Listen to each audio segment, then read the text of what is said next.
Fact number 1। Guys, ये दुनिया बड़ी अजीब है।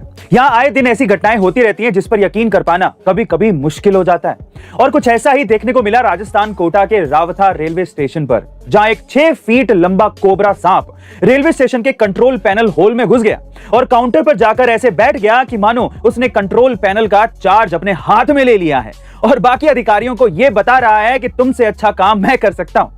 और ये सब देख वहां मौजूद अधिकारी भड़क गए और उस कोबरा सांप को भगाने की कोशिश करने लगे, लेकिन उस घातक सांप ने सभी अधिकारियों को पीछे हटने पर मजबूर कर दिया। बहरहाल इस घटना का ट्रेन सेवाओं पर कोई असर नहीं पड़ा, लेकिन ये कोबरा सांप अब ट्विटर के जरिए सोशल मीडिया पर खूब वायरल हो रहा है और अधिकतर यूजर्स इसे देख रेलवे अधिकारियों की चुटकी ले रहे हैं। वैसे गाइस, आपको ये रेलवे कंट्रोल पैनल का नया इंचार्ज कैसा लगा, कमेंट सेक्शन में जरूर बताइएगा। Fact number 2। कैंपस शूज, जो कि एक इंडियन ब्रांड है, वो अब धीरे धीरे प्यूमा और नाइकी को टक्कर दे रहा है। जी हाँ गाइस, कैंपस पिछले कुछ दिनों में इतना ज्यादा पॉपुलर हो गया कि उसने अपने आईपीओ में इन्वेस्टर्स को 23% तक का प्रॉफिट कमा के दिया है। लेकिन कैसे? दरअसल साल 2005 में हरिकिशन अग्रवाल ने कैंपस कंपनी की नींव रखी थी और तब उन्होंने शूज कंपटीशन में आने के लिए अपने कंपनी के जूतों को अच्छी क्वालिटी के साथ साथ कम कीमत में बेचा, ताकि लोगों को कम कीमत में ही एक ब्रांड पहनने का मौका मिल सके।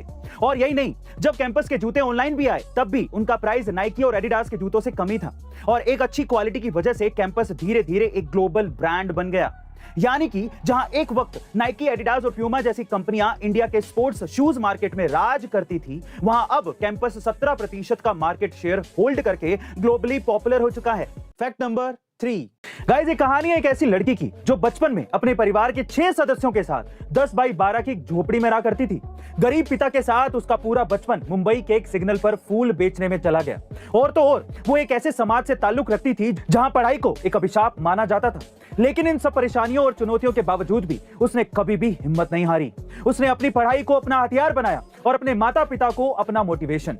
और आखिरकार एक दिन उसकी ये मेहनत रंग लाई और उसका एडमिशन इंडिया की टॉप यूनिवर्सिटीज में से एक जेएनयू में हो गया। फिर क्या था, पढ़ाई को लेकर उसका ये जुनून और बढ़ता ही चला गया और फाइनली उसका सिलेक्शन अमेरिका की यूनिवर्सिटी ऑफ कैलिफोर्निया में हो गया। गाइस, ये लड़की कोई और नहीं बल्कि 28 साल की सरिता माली है, जो अब उन तमाम लोगों के लिए एक प्रेरणा बन चुकी हैं जो पढ़ना तो चाहते हैं लेकिन समाज की बंदिशों की वजह से पढ़ नहीं पाते। सलाम है इस लड़की को। Fact number 4। आरआरआर यानी कि rise roar revolt, SS Rajamouli की एक ऐसी फिल्म जो हर दिन बॉक्स ऑफिस पर इतिहास रच रही है।